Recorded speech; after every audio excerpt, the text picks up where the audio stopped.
Alright, hey, what's up everyone? It's Green Zero back here bringing you another Command & Conquer 3 Kane's Wrath Fought. And yes, I know I didn't make one last week. I was taking a bit of a break.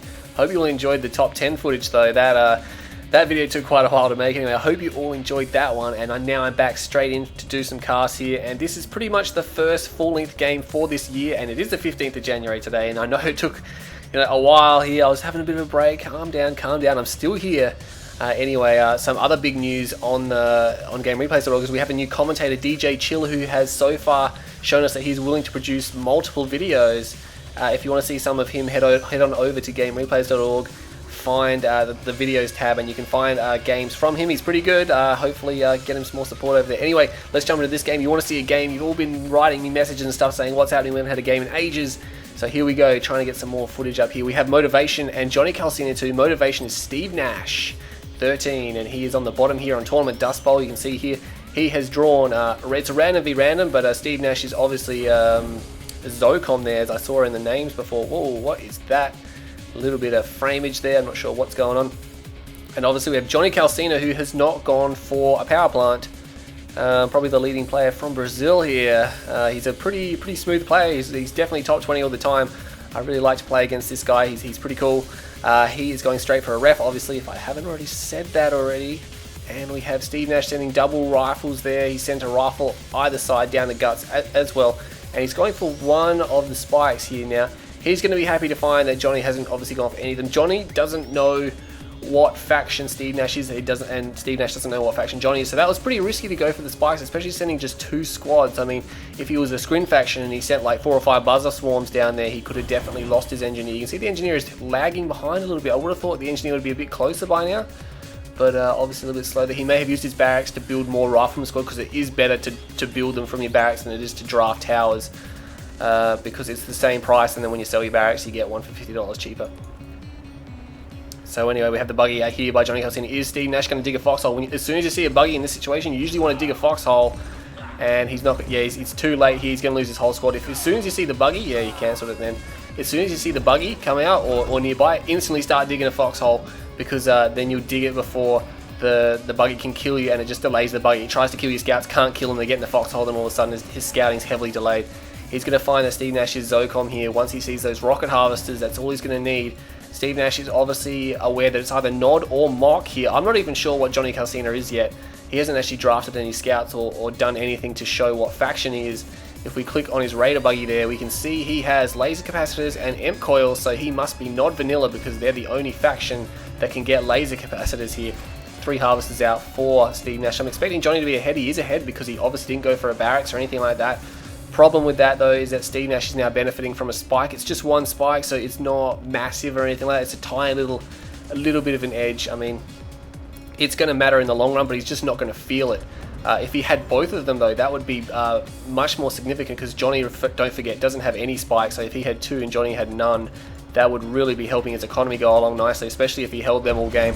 Foxhole digging in for Johnny, and he instantly bails out, and he's running. He might want to get back in there. Yeah, there you go.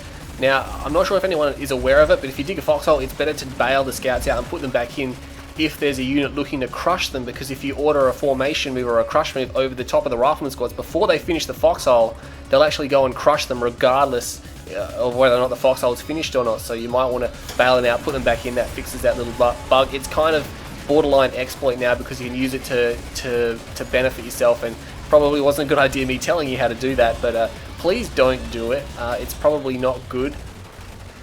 I'm not sure if they're going to enforce that on GameReplays.org. It is obviously very recent expansion there. Now JonyCalcinha, he moved his what does he call it, his construction yard twice. He deployed it here and then moved it a little bit closer. That's a bit of a waste of time from him. This gat's now going to get cleaned up. Steve Nash already has 2 and 1 on his expansion here.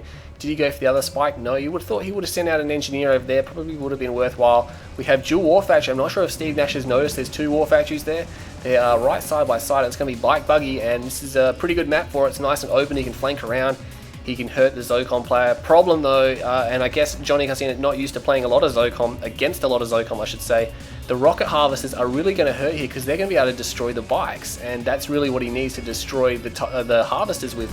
Sure, these buggies aren't going to do much. They're not going to do much to these buggies here. There's pit bulls and there's rockets. See, there you go. There's a rockets there, and they're already destroying these bikes here. Steve Nash is actually changing targets to focus the bikes down there. He's going to need some serious splitting though, and one harvester does go down, but he's destroyed more than its value in bikes here. And there's a lot of damage on those buggies there. Buggies obviously to tank the damage, a lot of them getting out of there. Steve Nash is not going to be happy to see that many buggies with low health get away. Of course, Johnny's expansion a little bit delayed. He's only got one harvester on his that ref there. Johnny, however, not Johnny. Oh man, I've got their names wrong like 5 times already in this game. Steve Nash. He's got 3 harvesters on his expansion over here. He's got some rocket infantry just chilling. It's a really good idea. It's so simple. Drop a barracks, get some rockets. You know, you always have the money for it. Might want to keep them out of the Tiberian there, Steve Nash. You can see he's even formationed them up. You can actually put them on hold ground stance to prevent them from running into the Tiberium as well. It's really good. Anyway, Johnny has knocked off another harvester over there, and the second ref comes up as well. So what's he going to do now? Looks like he's going for some power. Obviously a little bit low on power. He's got no kind of tech whatsoever. What has Steve Nash got? He's building APCs. Where have his pit bulls gone? There they are. They're just moving around here. That fence is really getting in the way. You can see that the pit bulls can't actually run down that fence, so they have to go around it. But I think Johnny knows that they're there, and he's building Scorp tanks, and he's got the Scorp tanks. What's happening over here? The bikes are running in, but of course the rocket defense is going to be all too powerful. And I don't think he's going to even get one harvester there. Yeah, no, he's going to be completely destroyed. And they all go down. That harvester almost going down. It's pretty close, but a lot of bikes got wasted. And that's what the rocket defense can do. It's very simple to do. It keeps the bikes away, and the formation keeps them spread out. Minefield goes down. You might want to reverse move after you put the minefield down. Or you might just want to suicide the APC into the enemy units and plant the minefield in, like, while you're right on top of them. That really helps, especially against disintegrator spam. When you don't have AP ammo, Johnny's selling off his refinery up there, getting his economy over there going. Doesn't have any kind of tier yet. No tier 2. Those people's getting caught out. They might want to try to run away from those Scorpion tanks there. A lot of them going down. There is still 5 left. And it looks like Johnny is going to trap them in the corner. But this is buying Steve Nash some time to build some units to counter this many Scorpion tanks. There are actually a lot. All the Scorpion tanks are being rallied to this corner here to cut off all those peoples. And while these peoples here are obviously dead, and that's bad for Steve Nash, he has bought himself a ton of time. He knows where all of Johnny's units are. And he knows they're a long way from his base here. X5 just coming up there. I must have lost internet connection briefly. Anyway, he's going to repair these guys. He's sold off a war factory and gone for tier 2. So look at that. He's down to just 1 war factory. This is it's going to hurt him when he puts the pressure on. He's not going to be able to put the pressure on as easily. Doesn't look like Steve Nash went for the Tib camps. He's got, oh man, he's got hammerheads. I did see one of them before, but I didn't think he was going to build any more. He does have a tech center and zone raider heads, zone heads perhaps, maybe. He's actually got a predator tank there. Not a good idea to build those as a ZOCOM in 1.2. They are bugged. They will give away a lot of veterancy. And you can see there's a beacon there. Obviously Orca Strike. I think Johnny may notice that it's there, or he's just going to move out the way. Really, you want to use Orca Strike on structures unless the units are really close and you know you're going to hit them. Because there, as you can see, they just moved out the way. And what's happening over here? Some scouts getting shut down. He can see Johnny's got his tech. He knows he's got his tech. Oh, the Conyard. Steve Nash, deploy your Conyard. Oh, man, look at all the damage on that. 75% of its health has just been wiped. And I think Steve Nash may kind of panic and recall all his units here. He is going to recall everything he's got. He's got ceramic armor and AP ammo. He's trying to bust out an engineer, but it's not going to work. And he's going to lose his Conyard. Oh, man, through a little bit of poor awareness there. I mean, he could have deployed it earlier. He got jumped. The bike's got a nice volley on here. And these hammerheads, I think they're going to be a problem for this bike because the hammerheads, they've got ceramic armor, they've got a ton of health, and they're really not going to be able to touch them. You can see there with their AP ammo firing backwards as well. That's pretty sweet. And there's zone shatters everywhere, and all those units run straight over the zone shatters. That's not good at all. You can see the hammerheads just kiting around there. Really, ZOCOM makes hammerheads work. They're literally the one faction you really want to build hammerheads just about every game with. And it looks like Johnny is moving to this field over there, and Steve Nash knows about it. Oh, it's a double MCV, almost a triple MCV. Then double MCV and Vertigo bombers are coming out as well. Oh man. I think JonyCalcinha has actually lost all of his ground forces. Yes, he's expended all of his ground forces, obviously. The zone shadows are making their way over here. There's a few AP ammo, APCs. A new MCV is out, and obviously because Steve Nash knows there's one there, he's going to be like, alright, I'm going to go over here. And he's going to find that there is an MCV over here, and these zone shadows managed to catch it off guard and managed to take off half of its health. And he dropped a double SAM turret. It's probably not what he wanted to see. He's got to watch out. That stealth tank is in very serious danger of being destroyed if those zone shatterers turn and face it, and they do. One of them gets taken out and selling off the Conyard there, but he does have a refinery, so he does have build rares. I'm expecting an obelisk to be planted very soon. And the hammerheads are over here. Oh man, they just completely avoided everything and went down there. What's happening down here? Scorpion tanks are inside Johnny's base, not Johnny's, Steve Nash's base. And the hammerheads are up here destroying another Conyard. Conyard is down. He's moved his base over here. He's got forces double ref. That's not going to do much against those forces. The hammerheads are leaving the base for dead. They really could come back and destroy everything he's got here, but he has not done that. He's going for his base. He's going for his base, and really Johnny doesn't have nothing. He has nothing to count. He's got Tib Core. He does have Tib Core. Is he holding the fort down here? There is an obelisk. That's going to be a problem for Steve Nash. But no, he's going to go straight for power, and this is a very, very, very deadly. He actually had triple MCV, so it's another MCV there. I can't believe that. It's a very deadly strategy when you just go and snipe all their power down and win the game. You can see there, Steve Nash probably should have taken out the power plants because he would have been able to destroy them so fast. And another MCV goes down. Oh, was that a second MCV by Steve Nash? He's lost one to the Scorpion tanks there, and his base is being sold off like crazy. The hammerheads are making their way up here. There's Venoms. They can't do much about the Venoms unless there's rockets in them. There's a couple of rockets in them, and there you go, shutting down all the power, destroying the last MCV for Johnny Calcina. And look at that, Steve Nash has actually managed to level the obelisk somehow. There's forces running through his base, destroying everything. Their Scorpion tanks aren't rallied to anywhere, but it looks like these hammerheads will finish the game here and destroying the air tower. These Venoms now need to destroy these hammerheads super fast, but there's rockets. There's still a couple of rocket squads in those hammerheads, and they're going to be able to shoot down the Venoms. But the Vertigos are using their tail gunners to try to shoot these guys down, but I really think they just have too much health with the ceramic armor down here. What's happening down here? They're both sharing Tiberium. There's a harvester there doing nothing, and these Scorpion tanks have destroyed everything he's got over here.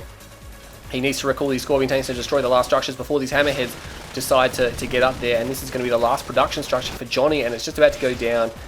There it goes, it's down now, and all those units, they're getting wasted there, not too good. I think Johnny Calcina's got this one in the bag, so what an intense, interesting game there. That just completely was pretty standard for a while, and then the last 5 minutes was just crazy different, like Scorpion tanks rushing over here, Conyards over here, hammerheads over here, and it looks like Steve Nash, I'm not sure if he's realised it yet, but these are the last two structures of Johnny. He must realise that, well, there is a Tib Core, and look at that, trying to use the overload beam. Obviously that didn't work there. It got taken down. There is one stealth tank remaining, and Johnny's actually coming down. No, not Johnny, Steve Nash is coming down here. Oh, I can't believe how many times I got their names wrong in this game, and he's going to shoot the Vertigo bombers down. There's only one bomber left, or is there two overlapping? I know there's two overlapping, and that's going to make, heroic rocket squads. That's bad. There's a stealth tank though, takes a lethal broadside, just manages to escape. And I think Steve Nash may... Oh, there's a heroic Scorpion tank there too. Far out, that's intense. But yeah, I think Steve Nash could have made that a little bit easier on himself. He has just taken out the heroic Scorpion tank, and he needs to get rid of that stealth tank. Yes, he does. He pays for it with one more hammerhead, but it's not going to matter. Johnny Calcina has no production structures left. He has pretty much no units but harvesters remaining, and he sells the last two structures there. And oh man, that was that's crazy. I haven't seen something like that in a long time. Man, like I said, the first half of that game was pretty standard. Then the last half just got amazingly crazy. Scorpion tanks, hammerheads, so many Conyards going down. Really did not know what was happening. That's actually a pretty short one. I'm definitely going to publish this one. That was very nice indeed. Let's take a look at the unit count here. Up and down, obviously, Johnny, you'd expect to have a little bit more. He obviously lost a pretty significant battle there, and then went for mass Conyard. Structures, obviously, Steve Nash struggling. Motivation is a Smurf. If I did not point that out, that was probably bad. I should have pointed that out if I hadn't. Steve Nash struggling on structures, obviously because he lost his Conyards and stuff, but Johnny, he ended up building like 3 or 4 Conyards that game and lost them all, so that was pretty bad. Resources, Steve Nash for about a good 2 minutes there, he had nothing, literally nothing, while his base was being completely annihilated by those Scorpion tanks. He did manage to move some of his harvesters there, but that's where Johnny broke away. But of course he couldn't stop those hammerheads. He really didn't have anything to stop those guys there. And that was pretty bad. 11 minutes 30 seconds. So like I said, it ended really in the mid game there. Mid to late mid game, if you guys get what I mean. I know Steve Nash did have his tech and Johnny did have his tech, but they didn't really get to do a lot with it. They didn't really build anything techy in that game except for maybe 1 or 2 stealth tanks and 1 or 2 upgrades. And it was $88,520 for Johnny, $73,921 for Steve Nash there. So that's about $15,000 in favor of Johnny. No, a little bit less than that, but as you can see, if we go back to the resources tab, that was only in the last few minutes of the game when Johnny was pretty much dead because he had no build and he couldn't build stuff fast enough. He was probably just accumulating so much money. You can see there that his economy flatlines. I'm not sure if you can see that. It flatlines there. He probably needed silos. So that's not good. A very deadly hammerhead tactic there to just wipe out all the power and all the production structures. And don't worry about units and just win the game via destroying all the enemy buildings. So that was a very intense game there. Hope you will enjoy that VOD. I'll see if I can bring you another one really soon. Stay tuned to my channel anyway. I'm Green Zero, and I'll see you all next time.